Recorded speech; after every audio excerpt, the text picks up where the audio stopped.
It's the Prentice Allsup Heating and Air Coach's Corner, fueled by Donut Country and McDonald's on 1019 100.5, 1450 WGNSSports.com and Big G TV. And this portion of the Coach's Show is brought to you by Middle Tennessee Electric, serving our community by providing affordable, reliable, and safe electricity online at mte.com. John Dinkins is here with you. I'm on the injured reserve, but I'm faithfully trying to do my job here.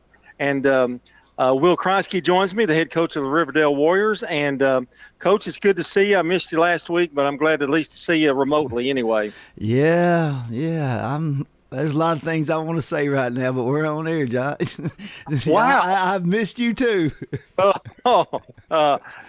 don't want you to think it was because I was scared. Okay. Yeah, okay. After last time you were here, you got on me pretty good.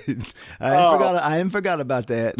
Okay. Well, I guess I'll be out for the rest of the year then. The football season's over. Yeah. Hey, big win last night over Rockville, and a game I thought you probably knew would be a scary one because they're kind of up and down. I mean, they run hot and cold, and when they're hot, they're really hot. Yeah, Coach Council's doing a great job. I mean, he's changed the mentality of those players, those coaching staff. What Coach Council's done in a short period of time is impressive, man. He's changing that culture in that school and that community. And, those kids played hard for 4 quarters. And I told my kids, just like he did I'm glad we played Henry County the last 2 years because that's the style that our kids knew that he was going to bring. Our kids are used to that style. And that game last night was as similar to the first game when we played Henry County. So it was a tough physical game and a 4-quarter game, and I'm proud of our kids for finishing the game and keep believing in themselves and keep fighting.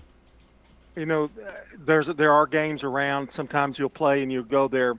They're kind of scary games, and that's one on the schedule. You've got a big game next week, and you can sometimes kids have a tendency to overlook them.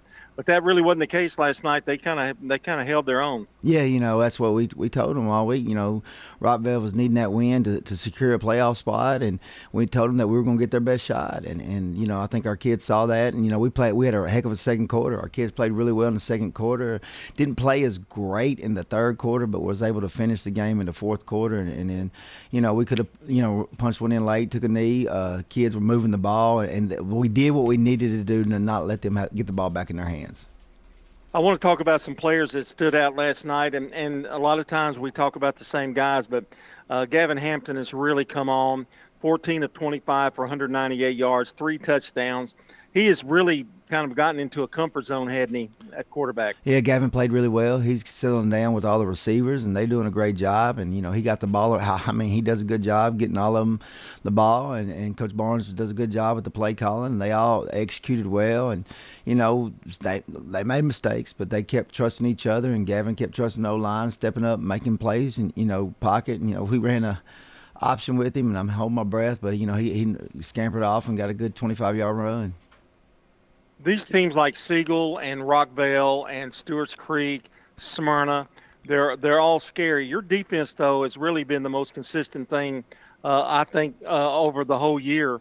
They may give up a touchdown or two, but, I mean, they really know what the stakes are and when it's time to kind of pour the gas on, I guess. Yeah, I was really impressed with them last night. They only gave up 7 points. The other touchdown was a pick six.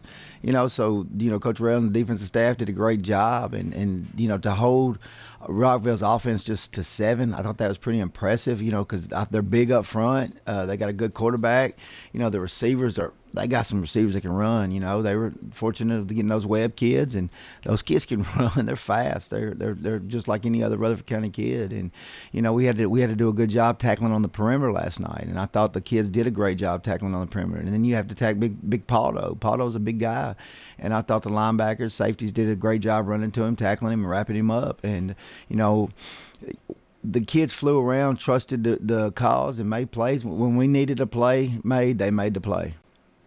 The Jacob Vaughn rushed for 61 yards and a TD reception. I know you're pleased with his performance, and you got a couple other kids here too. But when you say spreading the wealth, Gavin is really kind of doing that now. And he's got more than just one receiver. It's really hard to stop you guys. They're coming along, and you just got to keep playing and got to keep trusting each other. And we got other guys in the lineups, behind them that can play too. And so we just got to keep getting better because you have to have depth this time of year. And I told the guys last night, for us to continue to keep playing, you got to have a better second half. I don't feel like we came out and played well in the third quarter, and we got to do a better job of that if you want to have an extended long season. But yeah, again, I'm appreciative, what these receivers and quarterbacks are doing and running backs working together to gain that trust with each other.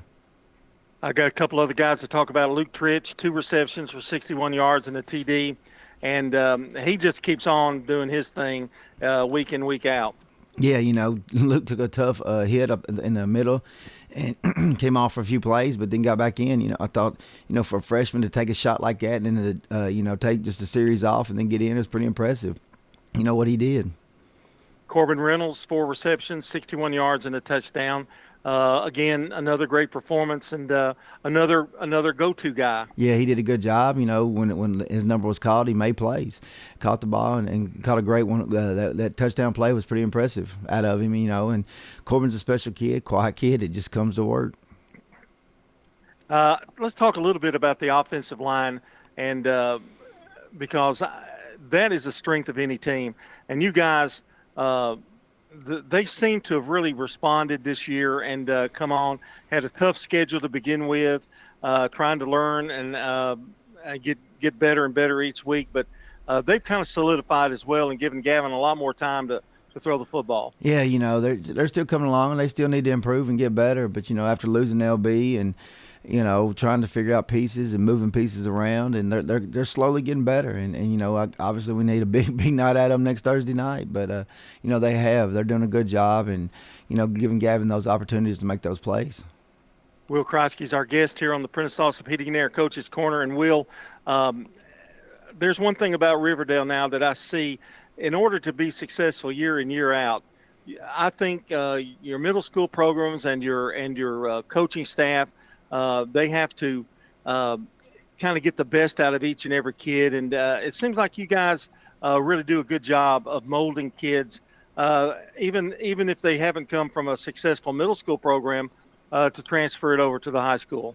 Yeah, I appreciate it. I've been fortunate, to have a lot of these guys around for a long time. Most of them, has been with me for 10 seasons now, and then I got 4 of them that's played for me in 16, 17. So, I got guys that know what I believe in and trust me and believe and that they do what the core values are and they know what the standard is and they set the example of the standards each and every day at practice. And I'm very blessed for the staff that I have. 10 years. You're one of the longer running ones now, tenured wise, aren't you? You see this gray on my beard, right? It does make a difference, doesn't it? Yes, sir. Okay, well, I guess it's time now to talk about our boys across the way, the Oakland Patriots. It's always a great game, and here lately, the last few years that I can recall, it's always been like the last game of the season.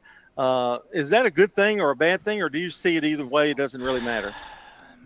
I don't know. It's tough going into the playoffs, playing, after playing them, and it's going to be an emotional game. It's going to be, emotions are going to ride high. You're going to have your ups and downs, and I don't know. It's tough. Coach Kriesky and I talked about it last year.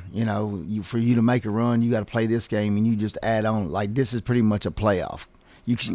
Coach Kriesky and I kind of count this as the playoffs. Yes, we'll still play. It's like a double elimination.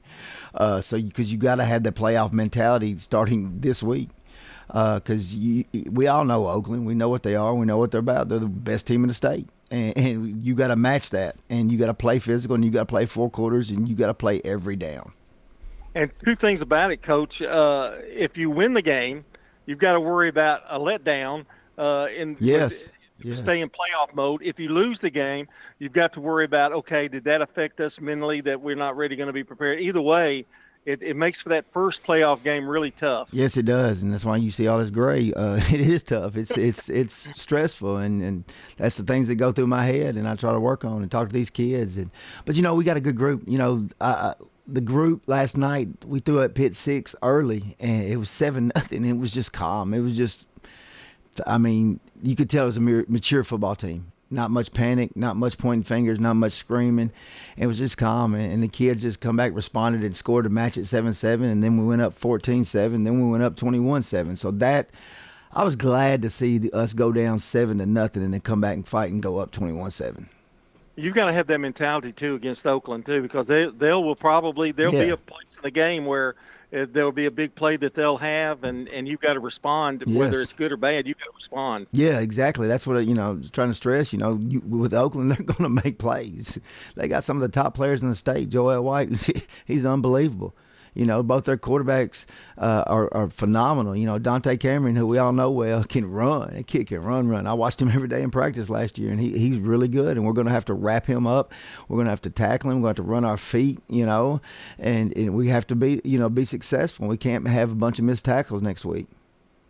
And the last thing, I guess, with them is they have a lot of depth in terms of they can bring kids, fresh faces. Craig Tudd. We didn't even mention Craig Tudd. He's one of the best players in the state, And so, Justice Haggard, I can keep going on and on. So, but it's fun. It's what the rivalry is, man. You got top players in the state playing each other, and that's what Rutherford County football is about. Let's go. Put on our pants, put our shoulder pads, strap our helmet up, and get ready for a ball game. Well, Will, I appreciate talking to you, and I hate that I'm not there live. I miss you. I miss picking on you and miss you and Floyd. You and Floyd boil me. Yeah. I'm going to try to get back. I'm going to try to get back before the playoffs get too deep. So just don't be nice to that other Kriesky, since you like him better. Oh, Will, you know better than that.